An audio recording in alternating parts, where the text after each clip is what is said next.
Alright, so here we are in the Okavango Delta on a mokoro, which is a little dugout canoe. Of course, they don't use trees anymore, they're made out of fiberglass because the Botswana are very eco-friendly. They don't want to chop down their trees. And besides, the fiberglass ones last a lot longer than the wooden ones. So here we are in the Delta, in the dugout canoe. Here's the islands. This is our island. This is Pelo. Pelo Island, which means heart because it's kind of vaguely heart shaped if you see it from here.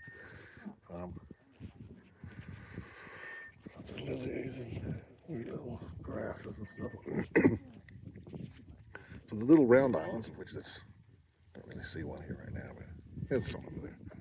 The little round islands are based on termite meadows. So this whole area is a seasonal wetland. From the dry season, this whole thing dries up, and the reeds die, and the lilies die. There's just a few main channels remaining. Yeah, so these little round islands, like I say, they're formed by the termite mounds. And then there's meandering islands, which are formed by erosion. And then there are massive islands in some places that are caused by tectonic movements of land. So the water from this, basically this is the Kalahari Desert.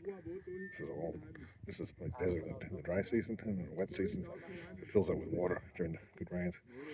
The water comes from the Angolan highlands and flows down in here. Brings with it nutrients and water. And the whole Kalahari Desert itself lies within the Kalahari Depression, which is a depression where the water flows in and has no way to flow out. It doesn't go to the sea or anything like that. So all the water here either soaks into the sands of the Kalahari or is soaked up by the plants and released into the air, or it evaporates. So yeah, so when all this dries up, it's just like sand. There's really not much nutrients in the Kalahari. Once you look at the soil, it's just really light colored sand, very poor in nutrients.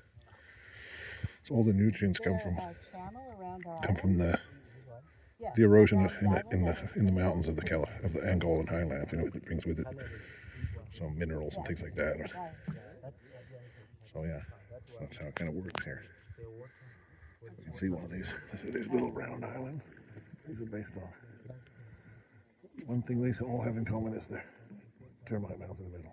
And then there's these long meandering islands that are formed by deposition of silt and erosion and so on. So this is it. Okavango Delta.